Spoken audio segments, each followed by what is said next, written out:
Good morning, good afternoon, good evening, depending on where you're joining us from today, or if you're joining us watching this webinar recording in the future. We're sure excited to have you here for rivia's March 2023 webinar on performance. My name is Steve Smith. I'm rivia's Vice President of Market Development. And a lot of you, this may be your first time maybe interacting with rivia, and you're wondering, who is rivia? What do they do? Well, to make it really simple for you, at rivia, we make work better. And we do this by offering solutions that help improve your organization's leadership, culture, and engagement. We run monthly webinars for a couple of different reasons. Number one, we're hoping that you may learn something new, or at least look at something maybe a little bit differently than you have before. Number two, we're hoping that maybe if you learned something new or looked at something differently, that you're going to try something new within your organization. And number three, we hope that as a result of learning something new, trying something new, it gets you and your organization on the path to being better, to better, really. So as you can see as well on the slide right now, we are starting our newsletter up next month, our rivia's monthly Getting to Better newsletter. You can go ahead and sign up for that by taking a picture of the QR code or by clicking on the link in the chat. All right, so for today's webinar on performance, we are very excited to have Chris Downey deliver this webinar today. And I'm going to give you just a couple of house cleaning tips here to start off with. We're going to have you here for about 45 minutes today, and that's going to include plenty of time for Q&A. Now, if you have a question that you ask us and we're not able to get to it during the time of the webinar, we will follow up with you personally and answer those questions. Also, you can see probably by what I'm saying that we love audience participation, audience feedback. So please use the chat button, use the Q&A button, and let us know your thoughts and put your questions in there. Actually, I'm going to give you a chance right now to use your chat button. So in the chat, why don't you let us know where you're joining us from today and perhaps maybe what the weather is like there today. I am joining from my office in Airdrie, Alberta, which is just north of Calgary, and it's plenty sunny here today. The snow is melting a little bit, not as much as I'd like, but it's starting to chip away at that. So while you guys are filling up the chat with that, I'm going to bring on our speaker today, Chris Downey. And Chris is rivia's Vice President of Operations. He is a co-founder. He is passionate about thought leadership. He's a thought leader in this area of performance and performance development. And I'm so excited for what you have to share with us here today. So Chris, I'm going to hand it over to you. Excellent. Thank you, Steve. Good morning, everyone. I'm excited to be here to talk with you about this idea of a pathway to preferred performance. I'm excited for a few reasons. First, I'm seeing a lot of familiar names on our participant listing. So it's great to see those of you that know me. It's great to see you here. And I'm also seeing some names I haven't seen before. So I'm excited to meet some new people as well. Great to see where it seems like we're kind of covered across the country here, which is great. Thank you for joining us. I'm also excited to share with you some of our perspective at rivia around performance. Full transparency, performance in the workplace is something that I've struggled with as a leader, as an employee, even as a consultant. It can be quite a challenging thing to deal with. And I've through those experiences, through those struggles, we've carved out a pretty unique perspective, and I'm really excited to share that with you. So I'm just excited all around today, but particularly to share with you, to reconnect with some old friends, connect with some new friends, and have a conversation about performance and how can we get ourselves and others to this level of what we refer to as preferred performance. So thanks for joining us. As Steve mentioned, let's keep chat going throughout. Keep your questions coming. And in fact, I want to start, before we get into the material itself, I want to start with a reflection. Okay, so what I'd like for you each to do is I'd like for you to go back to a time in your career when you felt that you were high performing, when you were performing at your best. Okay, if it's now, awesome. Maybe it was a few years ago. Maybe you're a consistent high performer, and that's great. And if you are, pick a time when you were actually at your highest performance. And what I'd like for you to do, I want you to connect with that experience. And what I'd like for you to put in the chat what were the contributing factors to making to your high performance? What do you believe were some contributing factors that led to your high performance? So let's load up the chat. I'd love to see what led to your high performance in a role when you were performing well, whatever that role might be. Let's see what we've got here, folks. Okay, so you're empowered, you were trusted, great motivating leadership. Thank you. Okay, so much coming in here. Felt valued by your boss, confidence. Your leaders mentored you at the time, high level of responsibility. Thank you, Patrick. Thank you, Tracy. Thank you, Vera, Leah, Ashley. Awesome. This is great. Experience. Yeah, I love this. This is great. Keep those going. Let me ask this. So these were contributing factors. You were enjoying work. So that's a great transition. Let me ask you, when you were performing at a high level, how would you describe work at that time for you? How were you doing at that time at work? What enjoying work, fun? Okay, awesome. Didn't even feel like work, Karen. Thank you so much. Engaged. Okay, so there were contributing factors, and when we were performing well, we were having fun. It often didn't feel like work. We were making a difference. This is amazing. Keep this coming. Thank you so much for that. So what I want you to do, I want you to hold on to that. I want you to hold on to that experience because we're going to come back to it in just a few minutes. Okay, so I hold on to that experience. What I want to do now is, when I say performance in the workplace, what do I mean? What do we mean when we say performance? Or what is performance really when we think about it? Because it's this something that I said many people struggle with. So what is performance? So we've boiled it down to a very simple definition, or at least I feel that it's simple. And it's this: performance is made up of two things: our behaviors relative to the position responsibilities. Those two things together determine how we're performing. So it's how we behave relative to the responsibilities of the role determine how we're performing, be it high performing or low performing or anywhere in between. So performance is really behavior based. It's our work related behaviors. It's our actions and our interactions relative to whatever those expectations are that determine how we're performing. Fairly simple definition of performance, but it's behavior based. So if this is performance, what is the leader's role in enabling preferred performance? Well, the leader role, and I'm sure for those of you that have in a leadership role, your job description is very lengthy, I'm sure, but I'm going to boil it down to a very simple definition. At its most fundamental level, whatever sector you are in, whether you're in health or you're in manufacturing, you could be in the financial industry. As leaders, our role is to ensure that the people that we're responsible for perform in a manner that yields preferred results. That's ultimately what we are here to do. We are here to achieve results. However we define results, it could be patient throughput, it could be number of widgets manufactured, it could be profit. However we define the results that we need, our job as leaders is to ensure people perform in a way that yields those preferred results. Now the trick becomes, how do we get people to perform at that preferred level?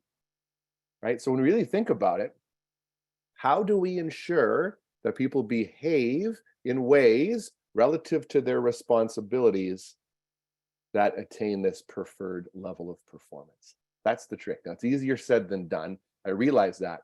And even when we think about your role as leaders, our role as leaders is to behave in ways relative to our responsibilities, which is to achieve results. So performance for us as leaders is actually helping others perform, attain those results. So our results are often through the success of others.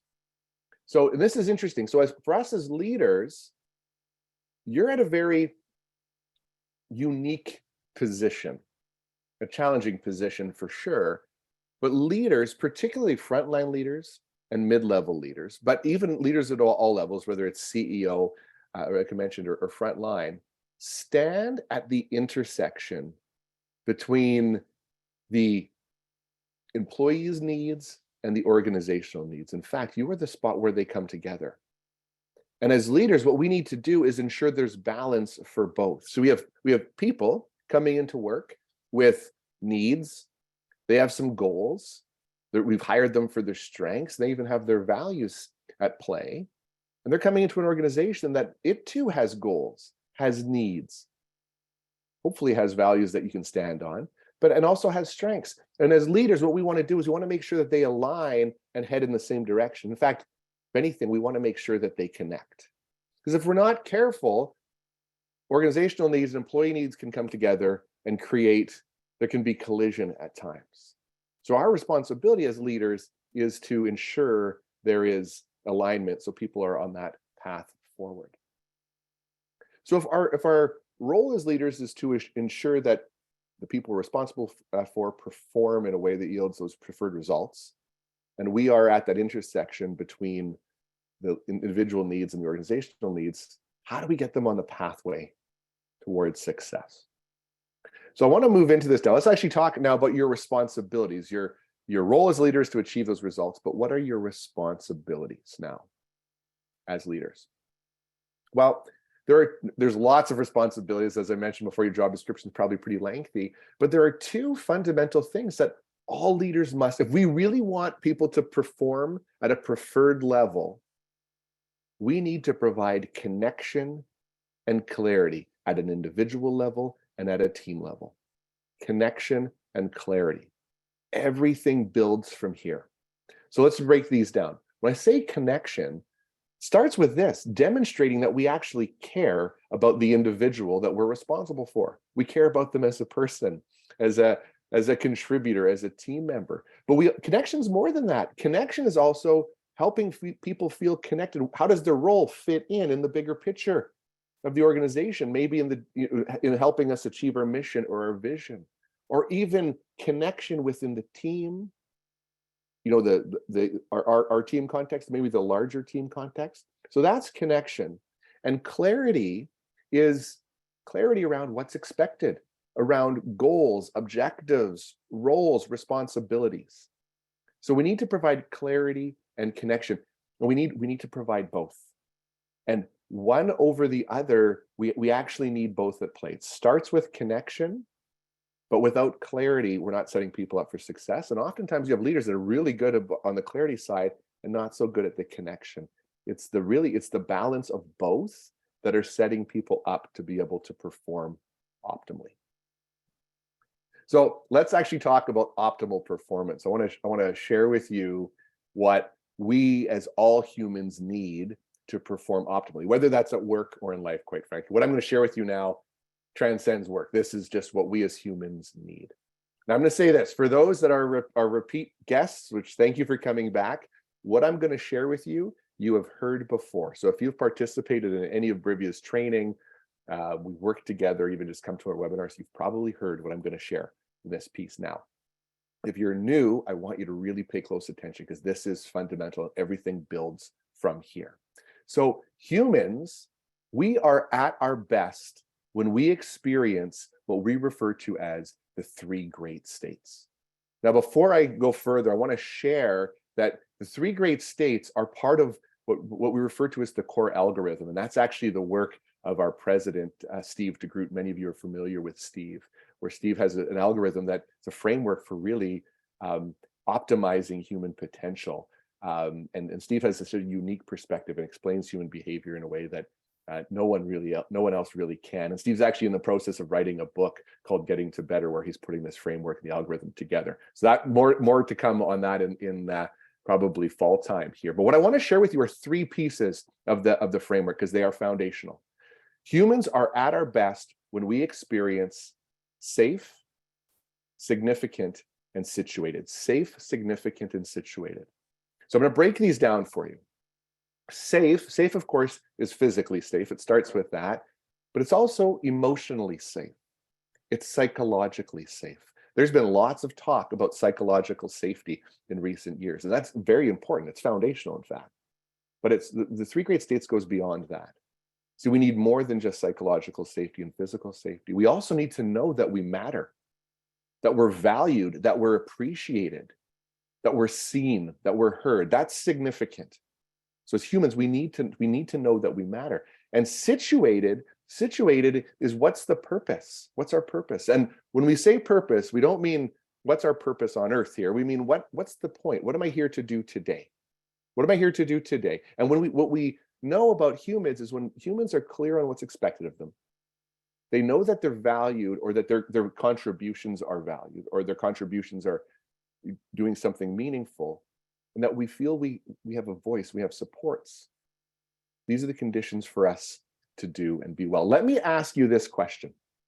I'm ask you 3 questions, and in the chat, give me a yes, no, or maybe. Let's be quick on the chat here. Go back to your experience when you were performing at a high level. Okay, so I want you to reconnect with that now, when work was fun, when it didn't even feel like work. Did you know what you were there to do, at least to some degree? Give me a yes, no, yes, okay, all right, awesome. Did you feel that your contributions were valued or appreciated? Okay, very consistent yeses here, okay. And last question, did you feel that you had a voice? So if you had a concern, you're able to bring it up, or there were supports? So we had an absolutely from Jennifer, yes. Okay, that's it. And sometimes, okay, thank you for that. See, this is it. We weren't performing at that high level by accident. There were conditions that helped foster that. Now, you absolutely were realizing your potential, but you were operating in an environment where you felt safe, where you felt significant, and you felt situated. Now, this is really important. Now, we don't need to go there, but what we find if we go to positions when we weren't performing well, what we often find is one or more of these 3 great states is either compromised or altogether removed. Now, remember, these are things that we need as humans. We're searching for them. I'm going to just use an example of physical safety just because it's relatable. Okay, so let's just use a physical safety piece here. Let's just say, maybe some of you do ladder work. I don't know. Maybe even at home you might do. Maybe you need to change light bulbs, or you're stringing lights for the holidays, or maybe painting. Have you ever been on a ladder or maybe a step stool that has slipped or lost its footing even just a little bit? Give me a yes or no if you've ever experienced being on a ladder or a step stool that has slipped or lost its footing. Yeah, okay, so we can relate. Now, when that ladder slips, terrifying, thank you for that. When that ladder slips, what is every decision you make about after that slip happens? Is it about finishing your paint? Is that about, living, safety? It's about getting our feet firmly planted on the ground and back to safety. In that moment, even if it's just for a moment, your safety was compromised and all your motivation went to keeping you safe. Now, what might happen when the boss comes out and sees that production is halted? What might they tell themselves? Chris doesn't care anymore. He's lost his mojo. He doesn't, whatever it is. But the reality is I was very motivated, but I was motivated to keep myself safe. So from our perspective at Rivia, saying a human being isn't motivated is like saying a molecule doesn't move. It's impossible. Now, we cannot be motivated in a situation. Of course, we've all been there. I'm hoping right now it's not one of those moments for you, but could be. But it doesn't mean motivation doesn't exist. So oftentimes, when people are performing high, these things are in place. And times when they aren't performing, one or more of them might be missing and might just need to be reconnected. So thanks for playing along with me on this, by the way. I appreciate the engagement on the chat. Let's keep that going. I do encourage your questions to keep coming in here. So the pathway is this. It starts with connection and clarity. And connection and clarity leads to the creation of the 3 great states. See, clarity helps situate us. Connection helps us feel a sense of significance. And as humans, when we feel clear and we feel connected, what that provides us is a sense of confidence or control or even comfort. That's that sense of safety. So connection and clarity lead to creating the 3 great states, and the 3 great states lead to us having a meaningful experience and being motivated. And this is important because if we're going to perform at a preferred level, motivation in meeting is pretty important. Okay, so hope you're following me here so far. Now this is it. So this is what we need as humans to do and be at our best. Well, what's the problem with performance management? Well, there's lots of problems with it. One of the things I want to highlight here, and I'm willing to guess most of you are working for organizations where there's some level of performance, some system to manage performance, whether it's annual reviews, maybe it's every 6 months, maybe it is quarterly if you're lucky. The challenge with a lot of performance management systems is this: it often can compromise connection and actually reduce clarity. Often our performance management systems that are designed to help people perform actually take away what we need. Maybe when people aren't performing well, we put them on a performance improvement plan. How safe, significant, and situated do people feel when they're on a performance improvement plan? Now, here's the thing. I want a dose of reality here. If some of you are on joining us today and you're responsible for these systems, awesome.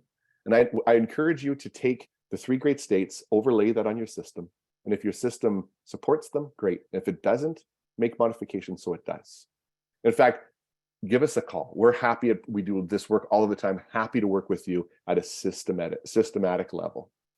But I'm guessing that most of you that are joining us today aren't responsible for the system you need to operate within this system.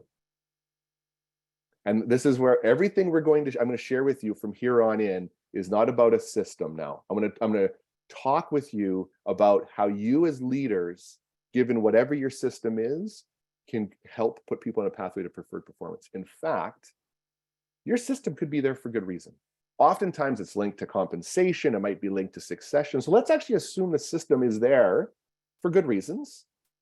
But how can we work more effectively as leaders within the system? Well, regardless of the system that you work within, one of the things I want to highlight here is that connection and clarity begins and ends with the leader.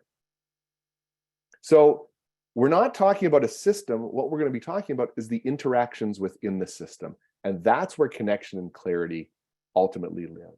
So what we want to do is shift away from this idea of performance management, performance being something that we actually manage, to something that we develop.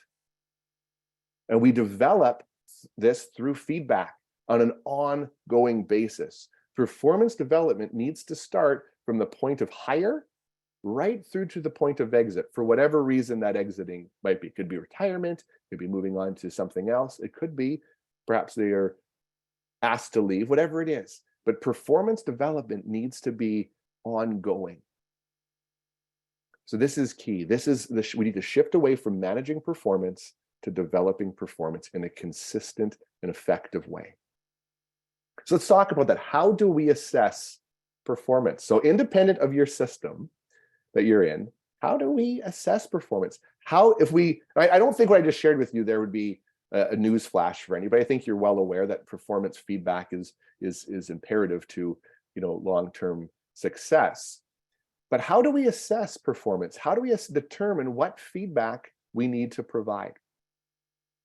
What I want to share with you here is our approach to assessing employee performance in a minute, in a second, or in a few seconds. Okay, so this is the simplest way we have come up with in order to quickly and effectively assess someone's performance so you can provide the feedback that's necessary. Now, I want to give a shout out here. I want to give full credit where credit is due. My first introduction to this idea of the 3 levels of performance was introduced to me by some friends at a company here in Winnipeg called ThinkShift. And the CEO at the time, his name was David Baker, and he was the first to introduce me to this concept. So I want to make sure I give David and the folks at ThinkShift credit for this initial thought. We've taken this at rivia and we've kind of made some things our own, but I do want to plant it in there that I was first introduced to this by them. Now, the 3 levels of performance are quite simple. They are preferred, passable, and poor. Preferred, passable, and poor. And in fact, I'm going to ask you, I'm going to give you the definition of each, and maybe keep a pen and paper around. I'm going to ask you if you are responsible for you have direct reports. I'm going to ask you to do a quick assessment of your team. You don't need to share names. In fact, I'm just going to ask you a yes/no question. So you don't need to put anything in the chat other than yes and no. How do you know where people land in this framework. Ask yourself this question. Knowing what I know now about their performance, would I hire them again for this role? And if the answer is yes, absolutely, they're preferred. If the answer is, I'm not sure, maybe, but they're meeting the minimum standards, that's passable. Now, a lot of people get sometimes like, oh, I don't know if they're preferred or passable. If you don't know, they're passable. So preferred is yes, absolutely. Passable is, I'm not so sure, but they're meeting the minimum standards. And poor is, no, absolutely not. I wouldn't hire them again. So just off this, and I see some yeses already in the chat. With that definition, could you, in a matter of minutes, plot your entire team on this wherever they are? Be it preferred, be it passable, poor. Yeah, you know this. Okay, thank you. I appreciate the engagement. This is important. Let's take this a step further now. Every employee that we have, every employee, whether we hired them or we inherited them, at one point in time was preferred. And we know this because somebody hired them. Someone chose them to come into the organization. So even just for a day, even if it was just for the first hour, they were preferred. Now it's natural for us over time for our performance to go down, go back up, go down, go back up, from preferred into passable, up to preferred, back into passable. But here's the thing. If when we slip into passable, that doesn't get addressed, we can slip into passable, we can get comfortable. Another word for passable I like to use is meh. How do you describe their performance? That's meh. It's not good, it's not bad, it's meh. Right? And if this is it, people can slip into passable and they can get comfortable there for days, weeks, months, years. You have anybody in your organization that's been sitting there, complacent, just in that mid-level? Right now, if we're in passable for a while, we get comfortable there. Eventually, we start to dip down into poor and then back up into passable and into poor. Now, unfortunately, that's often when conversations start. Conversations often don't start until we get down to poor, and it's usually something like this. Well, what happened to Chris? What's his problem? What I want to put out here is this. If we have employees that are in poor or passable, and there haven't been conversations with them as they've slipped down that path, the issue actually isn't theirs. It's ours as leaders. Right? People don't show up to work to do passable or even poor work. And if they do, they're showing up to do passable, it's a very, very small percentage of your employee base. Most show up to do preferred work. Unfortunately, what happens systematically, we hire at preferred and we drive performance down to the middle because we rate performance at the middle, we set goals at the middle. And I agree with Jennifer, conversation should happen in all three levels, 100%, Jennifer. That's exactly where we're going with this. So thank you for that. So this is it. What I want to highlight now is wherever our employees reside, this is something you've probably heard us say before, that which we permit, we promote. So if somebody is, say, living in the passable zone and we haven't engaged them in conversation, we're effectively saying, carry on, because they don't know. You with me on this? They might not know. So that which we permit, we promote. So we need to have conversations, as Jennifer mentioned, at all three levels. I want to be clear.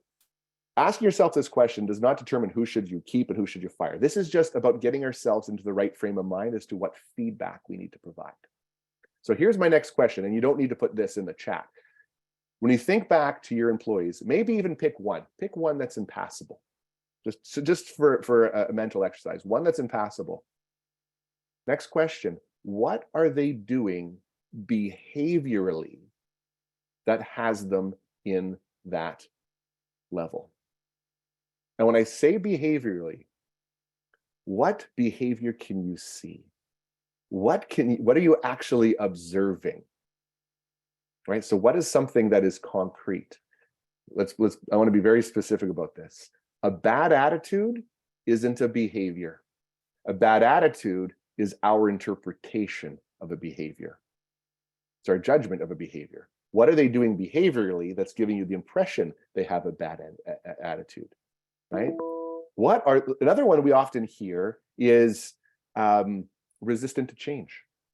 See, resistance to change is our interpretation of a behavior. What are they doing behaviorally that is giving us the impression that they are resistant to change? And I love this, Jennifer. Thank you. A lack of energy, going through the motions. Okay, so what are they doing behaviorally that is giving us the impression that they have a lack of energy and that they're going through the motions, right? So I love it. So this is what's on our mind. What we need to get to is what is happening behaviorally, because that's what we need to give feedback on.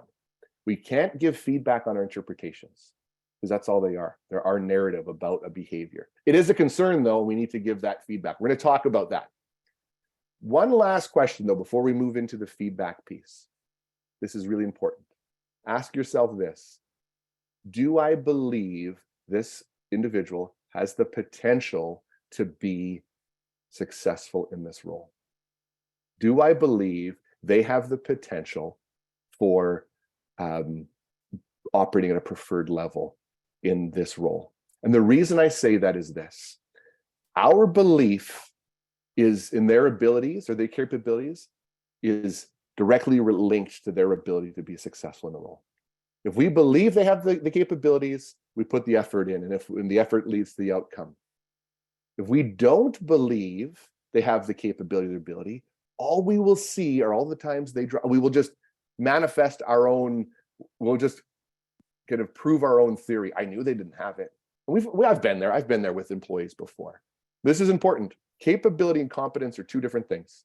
You could have someone that's not yet competent in the role, but has the capability to become competent. Sometimes, not often, but sometimes we might even have somebody in the role that doesn't actually have the capability to be successful in the role. And if that's the case, trying to force them to be successful in a role they don't have the capability, well, that's not good for them. That's not good for us. That's certainly not good for the team. And it's not that, I'm not saying just get rid of them, but if we do have somebody in a role that they don't have the capability to be successful in, that's actually a mishire or a misplacement. What we want to do is acknowledge that and go, okay, let's look to other opportunities where we can get them into a spot where they can be in a position where they're able to be successful. And that might not be immediate. So given that, what can we do in the time that we have together to keep them successful? So your belief in them is very, very important. Now, if you find yourself, I just don't think they've got it, that's when we really need to just stop and go, do they have it, or is that our own narrative? Okay, so as I mentioned, and again, thank you for the engagement here. I love this. What are they doing behaviorally that has them in that level? That's what we need to give feedback on. Now, I'm just going to touch on feedback here because I do want to save time for questions. But this is when we are giving feedback, this is when we lean on our connection. This is why we put so much effort in to the relationship component with our employees. Because when they feel connected with us, when they feel that we care about them, when they feel they trust us and we trust them, their receptivity to our feedback is a lot more open. And I want to say this, that ongoing feedback that is rooted in strengths and that's focused on development, that is far and away our most effective mechanism for maximizing performance. And it needs to be constant. Now, I want to put this out there for us to think about. When we are providing feedback, the intent for providing feedback should always be about employee development and growth. If we find ourselves saying, I need to teach them a lesson, or they need to learn, they gotta lay this into them, that is often about us, not about them. And that's when we need to pause. So remember, this is about their growth and about their development. And this is hard because, let's be honest, an employee that's not performing well can be frustrating. You're humans. It can be irritating. Allow it to be, but internally process that. But if we let that internal frustration out on them, what we're going to do is compromise those three great states. So we want to enter those conversations in a way that even in the face of failure, that's about growth. It's about development. Okay, so our feedback is our primary mechanism and our most effective mechanism when done well. And this is what I really want you to connect with. Let's go back to those three great states again. The three great states are always important. They're necessary for us as humans to do and be at our best. And again, we're searching for them at all times. In fact, sometimes we We aren't getting them here. We'll go search for them elsewhere, right? That's where gossip comes from sometimes, right? Because it feels good. We feel significant in a moment. This is it. They're always important. But the reality is, as performance goes down, the need for the 3 great states actually increases. And unfortunately, oftentimes those 3 great states are removed when performance goes down, because conversations either stop or they change, or they go on a performance improvement plan, and we're taking people further away from their ability. I don't want to go through a full exercise on this, but have you ever been in a role, in a position where you haven't been performing well and you knew it? I don't want to spend a lot of time there, but I have been there. I've absolutely been there. And this is important. Is it safe? So some people have been there. For those that have, when you were not performing well, did you feel vulnerable? I certainly did. Thank you for this. The reality is, when human beings become vulnerable, the need for those 3 great states increases. So for us as leaders, when someone's performance dips, let's be curious. Let's ask ourselves, why would someone that is usually preferred be operating down here? Are they clear on what's expected? When was the last time they heard that they matter? Or maybe did that ladder slip on them, right? Let's start from there. So, couple of things I want to have some, I see some great stuff in the chat, so I want to answer some questions for sure, but I want to just review a few strategies with you here. First thing is this: build connection and enhance clarity. Always start from the day of hire, but even if you've had employees for 10 years, stay on this. Build that connection and enhance clarity. Remember, that's the start of the pathway. Validate and affirm preferred behaviors. I've been focusing a lot today on what do people need to get better at so they can get back up there. Make sure you let people know what they're doing well, because you want to see more of it. Even those that are in the preferred category, tell them what you're appreciating so you can see more of it. Those that are in the mid-level, let them know what's going well. Use the 3 levels of performance weekly, even daily. In a moment, you can figure out where somebody at, and people will shift on this, and it will inform the type of feedback you give. I want to be clear. I'm not saying go to your employee and say, hey, knowing what I know now, I wouldn't hire you again. That's not how we do this. This is just for you to realize, okay, this is a point for me to figure out where I need to give the feedback. Identify those behaviors and give feedback and provide that strengths-based feedback in real time.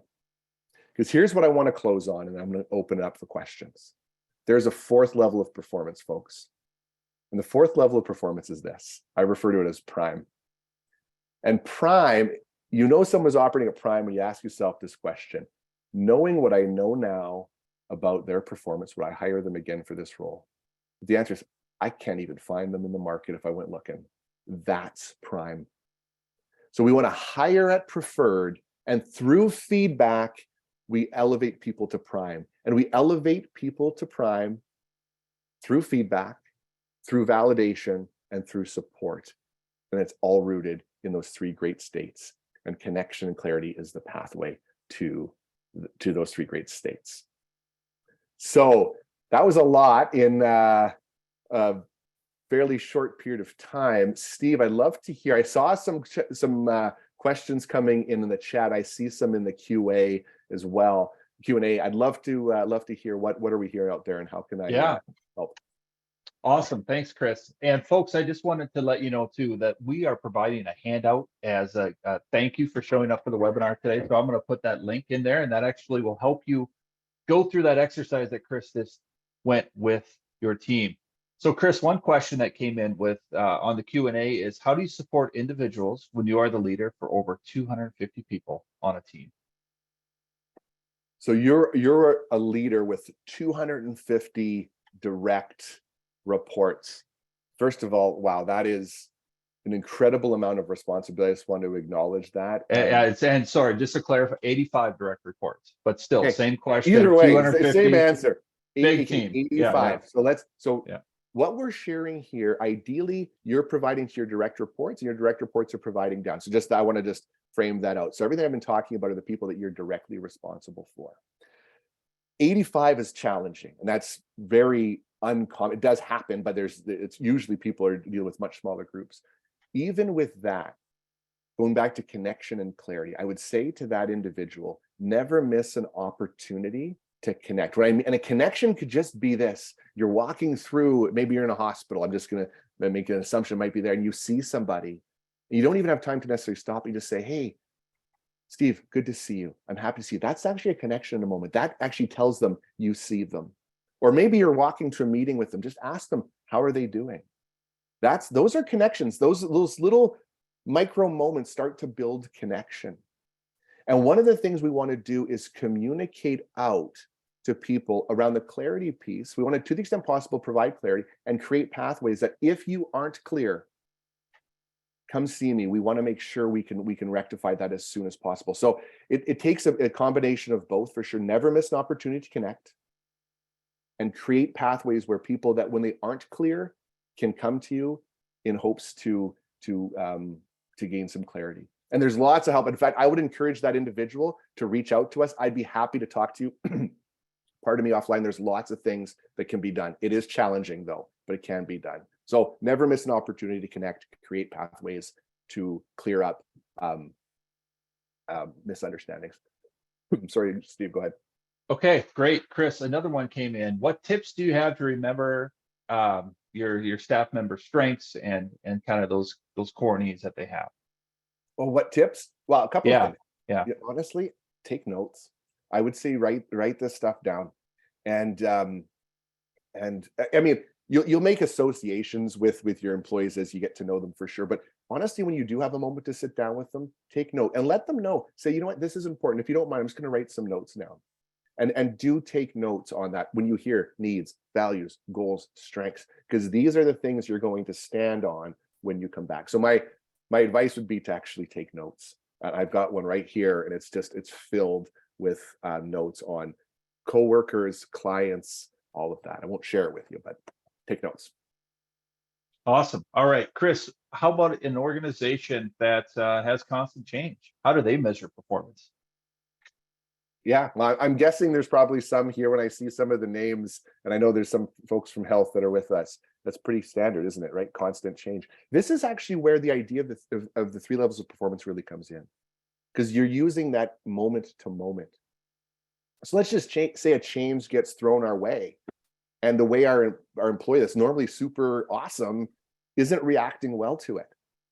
Right? Maybe in that moment you're like, I don't know if I'd hire them again. They're really resistant to this change. That's where we want to stop and go, okay, what am I observing that I'm concerned with? Remember, resistance to change isn't actually a behavior.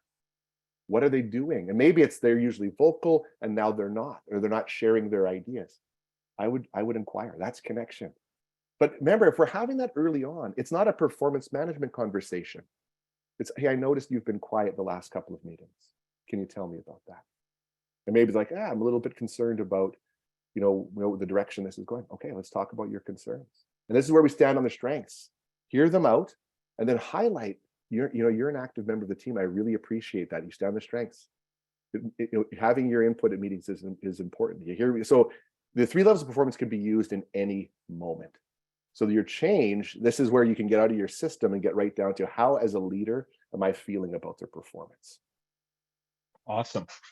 All right, Chris, there's another question that came in. Sure. And you kind of touched on this, but you might want to go a little bit deeper on this. What do you do if you inherit someone with several performance challenges? So you didn't hire them, but you inherited them. What do you do? Yeah, that's the reality. No, this is it. We've all been there. We bring we had a team. We don't want to, so one of the things we say, we don't so much inherit them, we actually adopt them. And they might have fallen prey to poor leadership before. Maybe they didn't receive the feedback that they needed before. That doesn't negate our responsibilities. So you want to ask yourself the same question. Would I hire them again? No, I wouldn't. What is it that they're doing that concerns you? And we're going to have some conversation about that. In many cases, they haven't heard it before. So we want to go in and keep those 3 great states in mind, right? You aren't the first leader on the tour. So do what you can, but we're starting from a place of curiosity. Seek to understand. Remember, maybe the ladder slipped on them, and all of their motivation is going to keeping themselves feeling safe. Mm-hmm. Mm-hmm. Okay. Chris, another one came in, and just to kind of maybe sum it up here a bit, my personal needs and my organizational needs used to align, but they no longer do. So what do I do here? So we've got someone that's coming in at that intersection, right, between the two, employee and the need. So there's a couple of things I would say. One, if your relationship with your leader is solid and you trust your leader, I would actually have a conversation if the trust is high. I just want to put that out there first and let them know what you're struggling with. Now, on the flip side, if you're a leader and you're noticing something, be curious, engage. But if you are in a spot where you aren't feeling aligned with the organization, I would just stop and say, there's often more opportunity. Maybe on the visible surface, there's not a misalignment, but just stop and ask yourself, where are some things that are going well for me right now? And that could be your relationships. That could be doing some work with this team. It could be whatever it might be. So find the things that are going well and connect with the meaning that holds for you. Because oftentimes there's more opportunity to have a meaningful experience, but we need to take it below the obvious surface. So I would say acknowledge it, but I'm not feeling a connection. Ask yourself what that might be about, and then go, okay, where are things going well? Start from there and start to tease out these things, and then perhaps look, where else can I get that? Now, if you're a leader on the reverse, let's approach this with curiosity and then identify what their needs are, what their goals are, what their values are, and then find opportunities to connect those two. It's a great question. Awesome. Well, it looks like our time is wrapped up, Chris. I don't know about you, but that went really fast. Yes. So Steve, Yeah. I just want to say thank you for all the participation. I'll let you take it over here. The participation through the chat was so motivating for me, just even seeing it active. So just thanks for joining us, and thank you for your active participation. Feel free to reach out to us directly. Love to talk to you more. Steve, I'll pass it over to you. Awesome. Thanks, Chris. So guys, if you want to look in the chat, I actually put a link to that handout that you can use right away. Tomorrow morning, you're going to get a follow-up with the link to the recording as well as a handout. And if you missed it earlier, you can sign up for our newsletter as well. We just want to thank you for joining us. I'll echo what Chris said. And please give us your feedback. Anything on the webinar, anything, even about the process. Like you like the webinars, but there's maybe something you don't like about how we're setting it up or whatever. Or if you have a topic you'd like to suggest to us in the future as well, we're open for that. We appreciate you guys, and just want to wish you all a great rest of your day. Thanks again for joining.